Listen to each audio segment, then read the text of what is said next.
Say it again. Richard Coleman's voice sliced clean through the boardroom, sharp enough to stop even the quiet hum of the projector as 12 executives shifted in their leather chairs, and the skyline beyond the floor-to-ceiling glass seemed to hold its breath.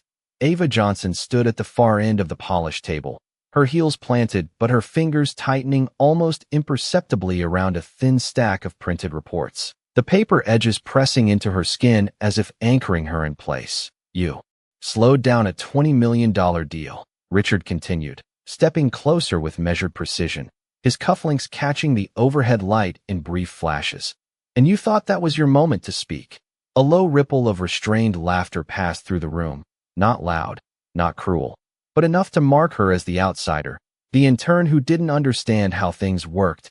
Ava didn't answer right away. Her eyes flicked once to the screen where the numbers still glowed in cold blue columns, then back to the table, her breathing steady, controlled, like she had rehearsed silence just as carefully as she had rehearsed data. I asked you a question, Richard pressed, his tone dropping, quieter now, more dangerous. Or do you need someone to explain it slower? The room stilled again, heavier this time, the kind of silence that carried expectation, judgment, and something close to anticipation. Ava's thumb brushed the corner of the top page, aligning it with the others. A small, precise movement that didn't match the tension in the air. The projections on page 14 are off by 3.2%, she said finally, her voice calm, not raised, not defensive, just present. And that was enough to shift the energy, just slightly. A few heads turned, someone leaned forward, but Richard's expression didn't change. If anything, it hardened. That's not your call, he replied, reaching down and lifting the report from her hands without asking. His grip firm, dismissive. He flipped through it once, barely glancing, then let out a short breath that almost resembled a laugh. Interns don't correct executives, he said, and with a quick motion, he tore the top sheet cleanly down the middle, the sound sharper than expected, echoing briefly against glass and steel before the halves drifted down onto the table like something weightless. Final. Ava's eyes followed the falling paper for a fraction of a second, then lifted again, steady, unreadable. She didn't reach for the pieces, didn't argue, didn't even move. Instead, she placed another identical report onto the table, aligning it carefully in front of him, the edges perfectly squared, the numbers unchanged. The room held its breath again, thicker now, charged with something no one had named yet. And for the first time, a flicker, just a flicker, crossed Richard Coleman's face. Not doubt, not yet, but the faintest disruption in certainty as the overhead lights reflected in the untouched columns of numbers, and Ava Johnson stood there, still, composed, as if the moment had not broken her, but revealed something else entirely. No one spoke for a full second after the paper settled, not even the quiet tapping of keyboards resumed, and that was what made the moment stretch, thin and fragile, like glass under pressure. Ava Johnson kept her posture unchanged, shoulders relaxed, chin level, as if the silence belonged to her and not to the man at the head of the table. Richard Coleman's fingers rested on the new report she had placed in front of him, but he did not pick it up right away. Instead, his gaze lingered on her, measuring, recalibrating, as though trying to understand why she had not reacted the way every other intern before her had. You are still standing here, he said finally, his voice quieter now, controlled but edged with something sharper than before. After I made it clear this is not your place. Ava did not look away, her eyes steady, not challenging, not submissive, simply present. The numbers are still incorrect, she replied, just as evenly as before, and that single sentence shifted something again. Subtle but undeniable. A man near the center of the table adjusted his glasses and glanced at the screen. Another executive reached for a tablet, fingers moving quickly as if verifying something he suddenly could not ignore. Richard exhaled through his nose, a small sound, almost imperceptible, but the kind that carried weight. He flipped open the report at last, this time not dismissively, his eyes scanning the columns with more attention. The room followed his focus, like gravity had changed direction. Ava remained where she was, hands now resting lightly at her sides, her breathing steady, though a faint pulse moved at the base of her throat. The overhead lights reflected softly against the polished table, catching the ink of the printed numbers as Richard's gaze slowed, then paused, just for a fraction of a second longer than before. He turned a page, then another, the air tightening with each movement. These projections were reviewed by 3 departments, he said. But there was a slight delay before the words, a hesitation that had not been there earlier. One of the analysts cleared his throat quietly. Sir, page 14 does show a discrepancy if the margin is recalculated using last quarter's baseline. The statement hung in the air, careful, almost reluctant. Richard's jaw shifted, not quite tension, not quite acceptance, but something in between. Ava did not move closer, did not speak again. She simply waited, as if she understood that the truth did not need to be repeated to exist. Outside the glass walls, a cloud passed over the sun, dimming the light across the skyline and casting a softer, cooler tone into the room.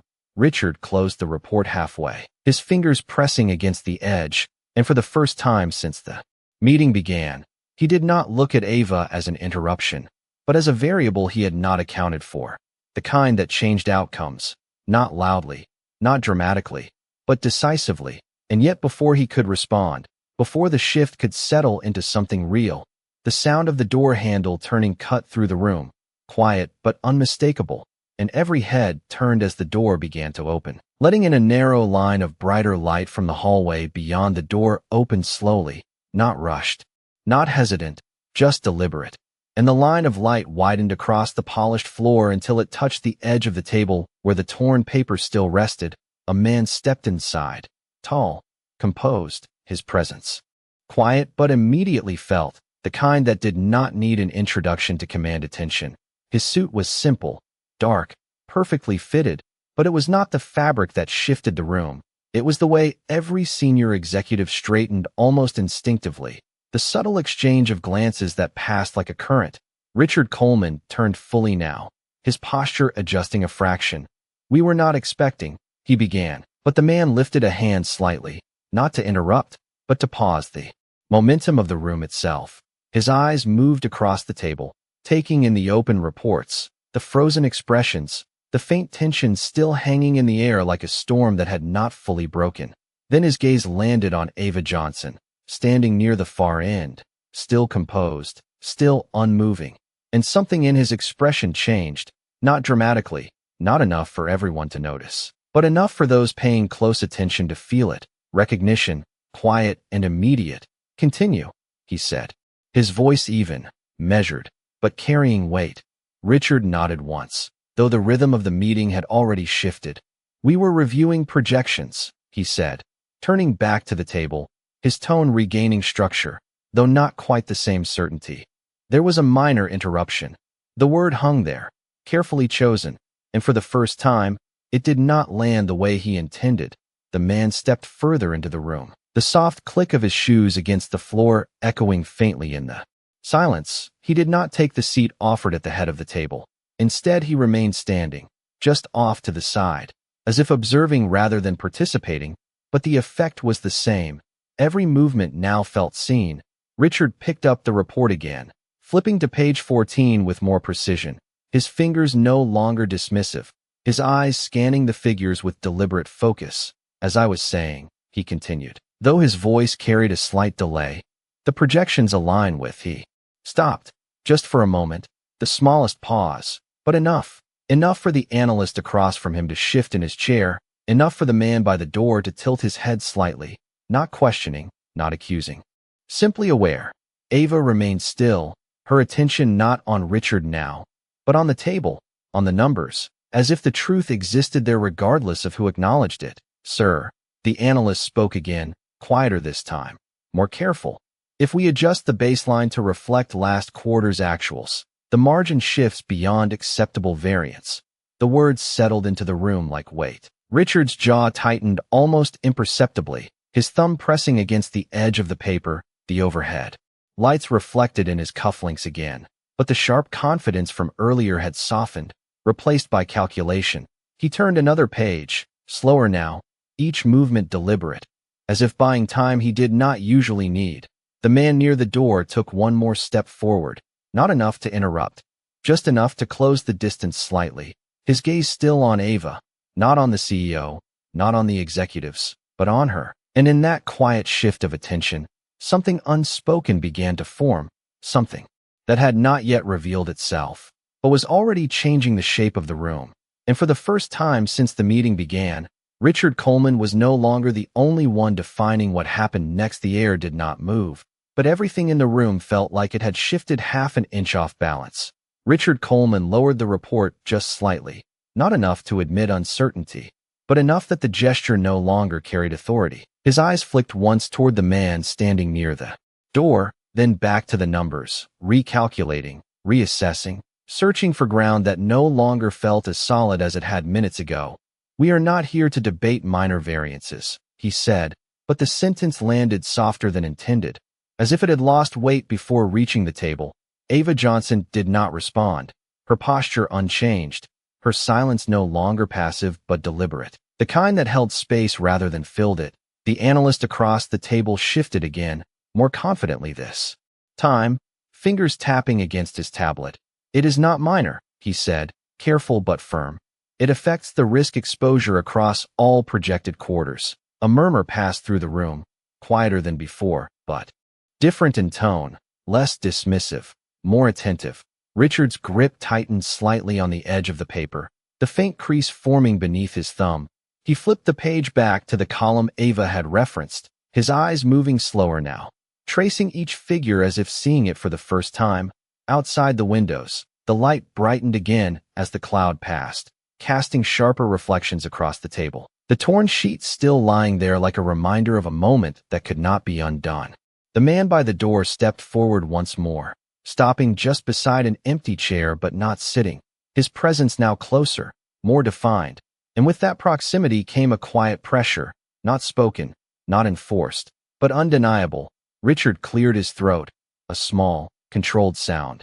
"Then explain it," he said, though this time the words were not directed at Ava as a dismissal, but as a challenge that carried a different edge, one that acknowledged possibility rather than rejected it. Ava stepped forward just one pace, the movement subtle but precise. She reached for the report, not abruptly, not hesitantly, but with a calm certainty that drew every eye in the room. Her fingers turned the page back to the marked section, aligning it under the overhead light. "The baseline used here assumes last year's fourth quarter growth carried into this year unchanged," she said, her voice steady, clear, each word measured. "But the actual data from the first quarter shows a decline of 3.2%, which shifts the entire projection curve." She paused, not for effect, but to let the numbers exist in the space between them. "If this model is used, the company absorbs a higher risk than projected." Silence followed, not empty, but full, the kind that came when information settled deeper than expectation. Richard's gaze remained on the page, but his focus had shifted, no longer scanning for error, but recognizing structure. The man beside the chair finally spoke, his voice low, even, carrying across the room without effort, and no one caught that. It was not a question, not exactly, but it landed like one. Richard did not answer immediately, his jaw set, his posture still controlled. But something beneath it had changed, something quieter, less certain. Ava released the page and stepped back to her original position, her hands returning to her sides, her expression unchanged, not waiting for validation, not expecting acknowledgement, just present.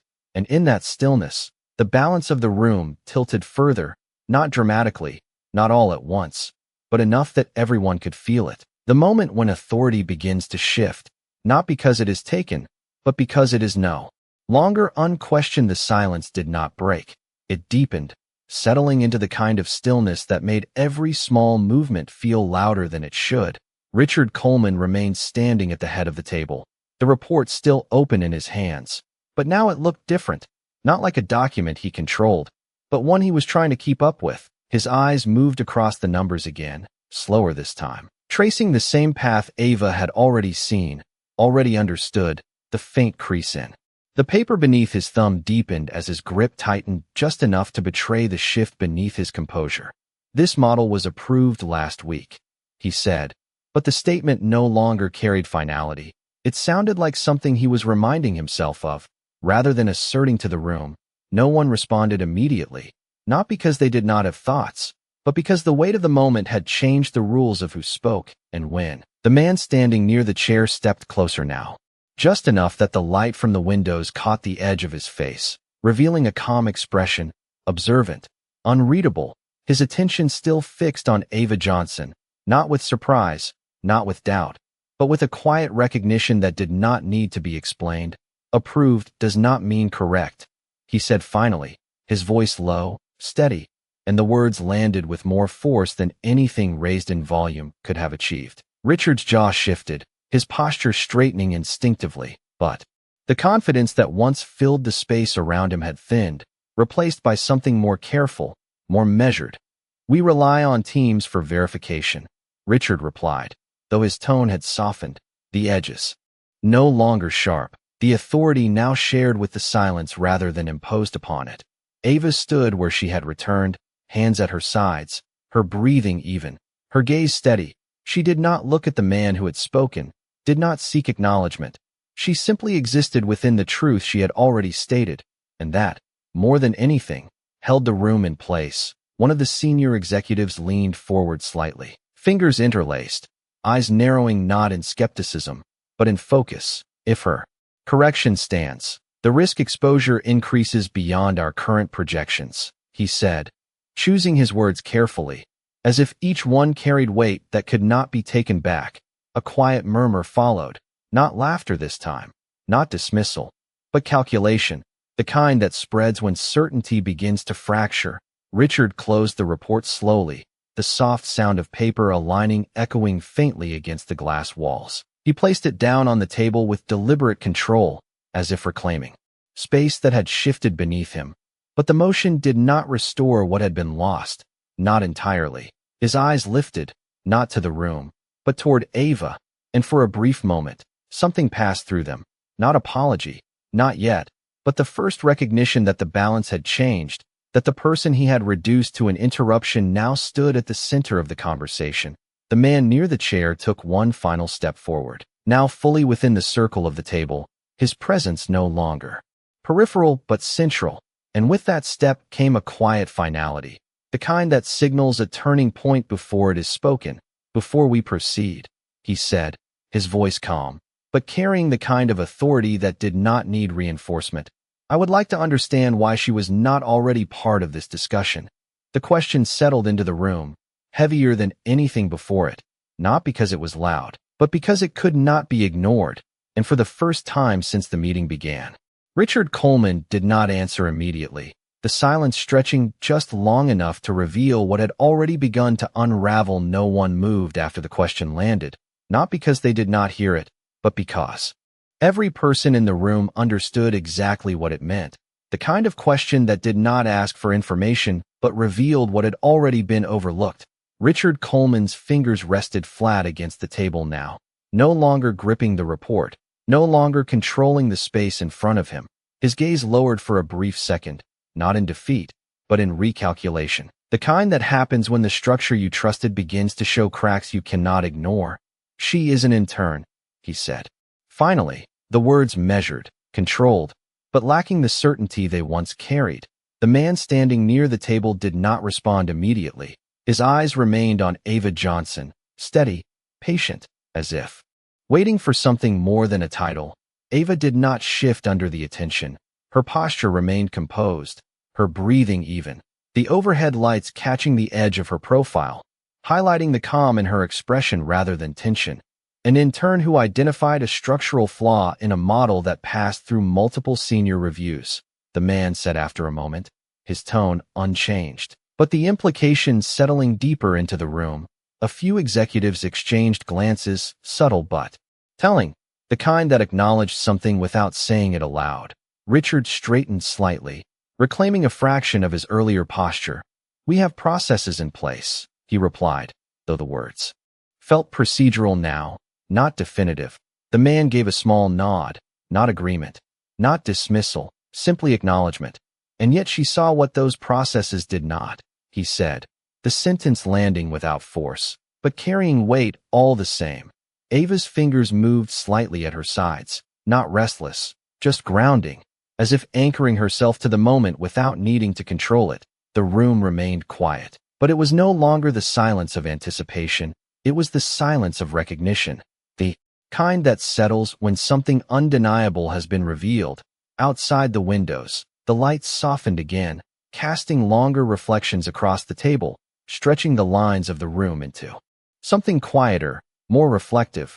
Richard's eyes lifted once more, this time not toward the report, not toward the executives, but toward Ava, and for a moment, he did not speak, the absence of words carrying more weight than anything he could have said. His lips parted slightly, as if forming a response that did not quite arrive, then closed again, the hesitation subtle but visible. The man near the table shifted his stance just enough to signal that the moment had not passed, that the question still stood, unanswered in the way that mattered. "What is your name?" he asked, not looking at Richard, but at Ava, his voice calm, direct. Ava met his gaze without hesitation. "Ava Johnson," she said, her tone steady, clear, and in the way she spoke it, there was no attempt to elevate or diminish herself, just the simple presence of truth. The man held her gaze for a fraction longer, something unreadable passing through his expression, not surprise, not curiosity, something closer to confirmation, as if a piece of information had just aligned with something he already knew. He gave a slight nod, almost imperceptible, then shifted his attention back to the room. "Then perhaps," he said slowly, "we should reconsider who belongs at this table." The sentence did not rise in volume, did not demand attention, but it changed the atmosphere entirely. The executive sat a little straighter, the tension now replaced by something more focused, more deliberate, and in that moment, Ava Johnson was no longer standing at the edge of the room. She was part of the center, not because she claimed it, but because the truth had placed her there. And for the first time, Richard Coleman stood in a space where his authority was no longer absolute, where silence no longer worked in his favor, and where the next words he chose would not define the moment, but reveal who he had been all along. The room did not react immediately to the name, but something in the man's expression shifted, subtle yet unmistakable, like a lock turning quietly into place. Daniel Johnson's gaze remained on Ava, for a fraction longer than necessary, not searching, not questioning, but recognizing, and that recognition carried weight that no one else in the room fully understood yet. Richard Coleman noticed it, the slight pause, the almost imperceptible change in posture, and for the first time since the meeting began, uncertainty did not just pass through him, it settled, low and steady. "Johnson," Daniel repeated, his voice even, but softer now, as if the word itself held more meaning than it appeared. Ava did not move, did not speak again. She simply held her position, the same calm presence that had carried her through every moment so far. But now the room was no longer looking at her as an interruption. They were watching her as something else, something they had not yet named. Daniel stepped fully into the space beside the table, his hand resting lightly on the back of the empty chair without sitting, his attention still centered on Ava. "How long have you been working here?" he asked, the question simple, but the tone deliberate. Ava answered without hesitation. 3 weeks, her voice steady, clear, and in that simplicity, the contrast became sharper, the weight of what she had seen versus how long she had been allowed to see it. A few executives shifted in their seats again, but this time it was not discomfort, it was awareness. Richard's throat tightened slightly, a subtle movement, but enough to reveal that he understood the direction this was going. Even before the words arrived, Daniel nodded once, slowly, as if confirming something to himself. Then his gaze finally moved away from Ava and across the table, taking in the executives, the reports, the fragments of paper still lying where they had fallen. "Interesting," he said, the word quiet, almost reflective, but it carried a different kind of weight now. Not curiosity, not surprise, something closer to realization. Richard straightened again, instinctively trying to regain control of the room. "We are addressing the discrepancy," he said, but the statement no longer led the conversation, it followed it. Daniel's eyes returned to him, calm, steady, not confrontational, but undeniably focused. "You dismissed her," he said, not raising his voice, not framing it as a question, just stating it as fact, and the room felt it. The shift from observation to judgment. Richard opened his mouth to respond, but the words did not come immediately. a rare pause, one that did not go unnoticed. "She spoke out of turn," he said finally. But even as he said it, the reasoning sounded thinner than it had moments ago. Daniel's gaze did not change, did not harden, but it did not soften either. It simply held. Where she spoke when it mattered. He replied, and that was it. No emphasis, no elaboration. Just a statement that settled into the room with finality. Ava remained still, her presence now anchored in the center of the moment, not elevated by force, not protected by title, but defined by truth. And as the silence followed, deeper than any before it, every person in that room understood that the balance had already shifted. They just had not yet seen how far it would go. And in that quiet, Richard Coleman realized that the conversation was no longer about numbers. It was about something he could not revise, something already written in the way he had chosen to see and dismiss the one person who had been.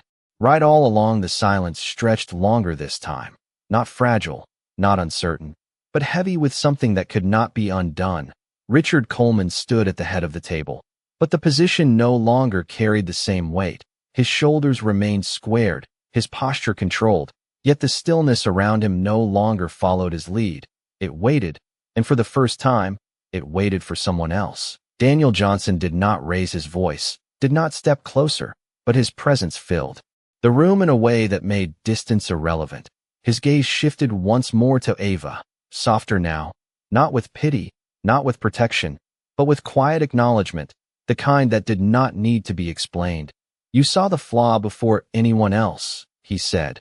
The statement simple, direct. Ava met his gaze, her expression unchanged. "Yes, sir," she answered, not with pride, not with hesitation, just clarity. Daniel gave a slight nod, then turned his attention back to Richard, the movement unhurried, deliberate, and she tried to correct it. He added, not as a question, but as a continuation of something already established.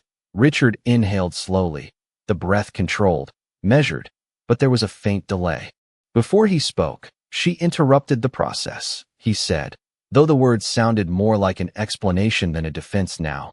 Daniel held his gaze, steady, unblinking, or she protected the outcome. He replied, and the difference between the two statements settled into the room like weight that could not be shifted. No one moved. No one spoke. The executives who had once followed Richard's lead now remained still, their attention fixed on the exchange unfolding in front of them.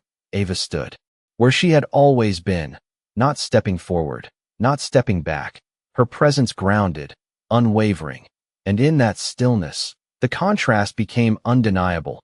The difference between authority and integrity laid bare, without a single raised voice. Richard's hand moved slightly across the surface of the table, fingertips brushing the edge of the report as if searching for something familiar, something solid. But the certainty he had relied on earlier was no longer there, not in the numbers, not in the room, and not in himself. Daniel took a small step forward, closing the final distance between himself and the table, his voice still calm, still even, but now carrying a quiet finality. "This company does not lose deals because of interns," he said, pausing just long enough for the words to settle. "It loses them when the truth is ignored." The sentence did not echo, did not need to.